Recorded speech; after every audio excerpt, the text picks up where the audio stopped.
Anies Baswedan akan diselidiki oleh KPK. Dan Nyai berharap itu akan terjadi sebelum Pilpres 2024. Anies Baswedan dijaga oleh JK dan dijaga oleh Cikias. Kenapa? Di sana ada kepentingan Cikias dan JK.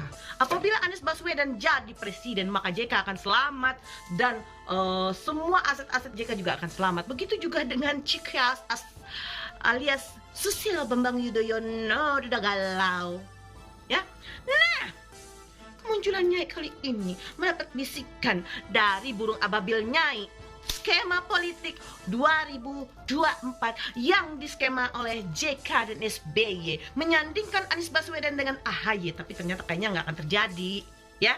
Tidak akan terjadi karena insya Allah Anies Baswedan sebelum 2024 akan mempertanggungjawabkan segala dosa-dosanya di Pemprov DKI. Semua kasus korupsi yang ada di Pemprov DKI insya Allah atas izin Allah SWT akan terungkap sebenar-benarnya. Kita tunggu kerjasama KPK, keprofesionalan KPK. Jangan sampai KPK masuk angin walaupun ada Bambang Wijanarko di TGUPP Pemprov DKI. Bukan berarti Anies Baswedan akan aman, akan selamat dari jeratan kasus korupsi, ya.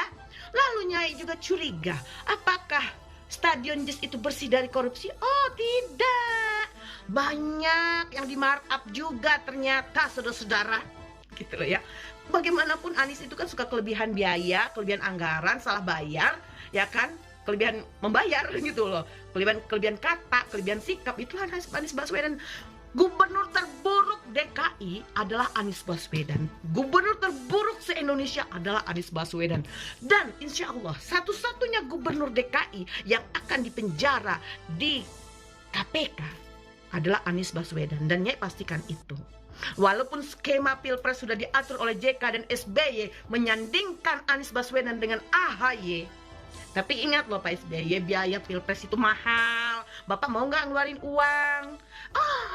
Sebenarnya SBY banyak uang ya, tapi dia apabila dia mengeluarkan uang banyak, maka kita akan tahu uang itu datang dari mana.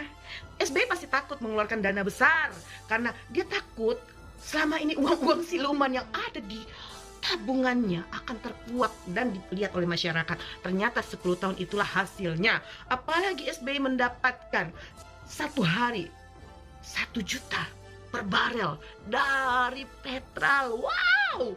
Nah itu berapa ya? Kalau 1 juta per barel satu hari berarti 30 juta 1 bulan per barelnya. Kalikan aja, itu US dollar loh hitungannya. Jadi wah, uangnya SBY banyak banget. Tapi SBY takut ngeluarinnya, ya. Di ujung-ujungnya nanti datanglah Sandiaga Uno untuk menyalip AHY dan akan bersanding dengan Anies Baswedan.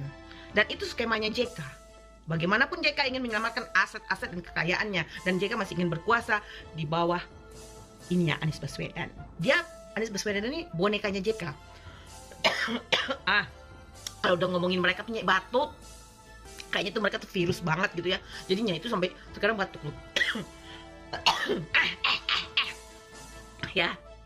Pokoknya kalau udah ngomongin Anies, ngomongin Kadun, pasti Nyai langsung batuk, gatal tenggorokan Nyai gitu loh.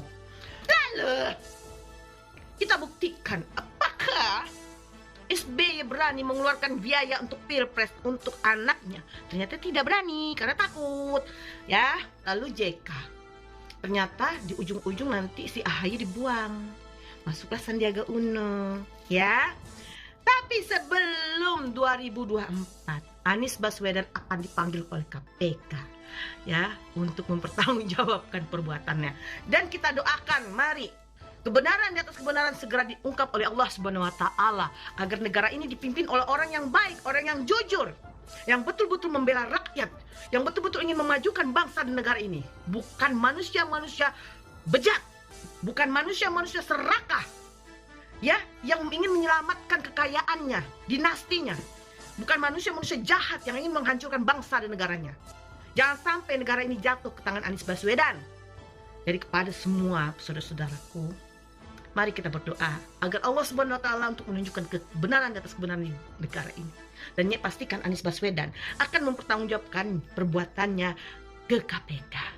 Ya, dan KPK, kita tunggu keprofesionalan KPK. Jangan takut, lawan. Hajar. Walaupun ada JK, ada SBY balik Anies Baswedan, jangan pernah takut. Demi negara Republik Indonesia, demi kemakmuran dan kesejahteraan rakyat Indonesia. Ayo KPK, tunjukkan kerja kalian. Ya, jangan mau diintervensi sama manusia-manusia ini. Ini demi bangsa dan negara kita. Allah Subhanahu wa taala lebih berkuasa, lebih punya kekuatan. Kalian harus takut ya, hai KPK, semua penyidik KPK harus takut kepada Allah Subhanahu wa taala, bukan sama JK ataupun SBY. Atau sama Anies Baswedan atau Novel Baswedan. Jangan mau diintervensi oleh mereka. Tunjukkan KPK itu netral dan profesional. Merdeka. Oke. Anies Baswedan itu bingung dia ya. Seperti apa nasib capresnya itu masih belum ada kepastian ya. Manuver Nasdem terus disoroti, muncul lagi prediksi Anies Baswedan gagal jadi penerusnya Jokowi. Oke teman-teman, ex-politikus Partai Demokrat Ferdinand Hutahian memberikan kritik tajam terhadap Anies Baswedan jelang Pilpres 2024. Seolah prediksi atau memprediksi dirinya mengatakan akan tertawa keras ketika mantan Menteri Pendidikan tersebut tidak maju atau tidak bisa dimajukan oleh Partai Nasdem. Hal tersebut dilontarkannya setelah melihat manuver politik yang baru-baru ini terus dilakukan oleh Surya Paloh. Saya akan tertawa paling keras ketika tanggal 13 September 2023 nanti nama Anies Baswedan tidak ada dalam daftar capres maupun cawapres yang terdaftar di KPU. Lanjut, dikatakan Ferdinand, jika saja Surya Paloh sudah yakin atas dukungannya terhadap Anies Baswedan, maka dirinya tidak akan lelah dan sepusing seperti saat ini. Harus ke sana sini untuk meminta pandangan jalan akhir dan jalan keluar dari situasi tekanan politik yang dihadapi Nasdem dan Surya Paloh, kata Ferdinand dikutip dari Twitternya dia ya. Sebelumnya Anies Baswedan mengaku telah mendapatkan kepercayaan setelah PKS dan Demokrat memberikan dukungan kepada dirinya. Dengan mengucap bismillah, kepercayaan itu kini telah diembankan, kata Anies Baswedan melalui keterangan tertulisnya kemarin. Nah, dikatakan Anies PKS telah menyatakan dukungannya melengkapi deklarasi Partai Nasdem pada 3 Oktober 2022. Sementara pernyataan Demokrat telah digemakan sebelumnya pada 26 Januari 2023, maka presidensial threshold 20% telah melampaui batas ya. Tetapi Nasdem belum jelas. Anies Baswedan gagal nyapres, skenario all Jokowi men bakal terrealisasi ya. Direktur Eksekutif Trias Politik Strategis Agus Baskoro menyebut ada kemungkinan Anies Baswedan gagal maju sebagai calon presiden di Pilpres 2024. Pasalnya koalisi perubahan yang diisi Nasdem, PKS, dan Demokrat sampai saat ini belum resmi melakukan deklarasi. Karenanya dia menilai ketiga partai politik tersebut dikejar waktu untuk secara resmi membentuk koalisi dan segera mengusung mantan Gubernur DKI Jakarta Anies Baswedan maju di Pilpres 2024 mendatang. Karena di masing-masing koalisi telah mengemuka capres yang dijagokan, artinya kans Anies di titik ini hanya sebagai cawapres ketika kelak bergabung ke KIR Koalisi Indonesia Raya atau koalisi lain, itu pun juga tidak pasti, kata Agung dalam rilis pers dikutip pada 29 Januari 2023 yang lalu. Komitmen Anies Baswedan dalam memuluskan perjuangan Anies bakal diuji untuk segera mewujudkan koalisi tersebut. Di titik inilah komitmen Nasdem mencapreskan Anies Baswedan dan soliditas koalisi perubahan diuji seutuhnya. Agung memaparkan dampak dari kegagalan Anies nyapres adalah batalnya wacana reshuffle yang mengancam beberapa menteri Nasdem, termasuk soal wacana reshuffle maupun beberapa pasang capres-cawapres yang maju, papar Agung. Tidak hanya itu, Pilpres 2024 akan menjadi ajang all Jokowi's men alias capres yang berujung adalah sosok yang berada di bawah restu Jokowi, karena bila Anies gagal maju sudah dipastikan wacana reshuffle berhenti dan skenario all Jokowismen terrealisasi timpal agung. Nasdem kini mulai memutar otak agar Anies Baswedan dapat sukses dalam kontestasi politik tahun depan. Partai besutan Surya Paloh tersebut kini mencari berbagai kawan dan dari partai politik lainnya. Pihak Nasdem sempat menyambangi sejumlah elit Partai Gerindra dan Partai Kebangkitan Bangsa. Sekretariat bersama Sakber di Jalan Ki Mangun Sarkoro 1, Menteng, Jakarta pada Kamis 26 Januari 2023 siang. Oke, jadi mudah-mudahan ya Anies Baswedan jangan sampailah jadi presiden, repot kita. Oke, Nasdem kini mulai memutar otaknya mencari jalan keluar. Tapi tidak berhenti di situ, Wakil Ketua Umum Partai Nasdem Ahmad Ali juga getol memasangkan Anies dengan Agus Harimurti Yudhoyono alias AHY. Ali berambisi agar putra Presiden SBY tersebut dapat mendampingi Anies Baswedan sebagai cawapresnya dia ya. Ketika di kemudian koalisi ini terhambat dengan persyaratan yang tidak mungkin kita penuhi, tentunya kita harus punya alternatif, kata Ali saat dihubungi wartawan ya.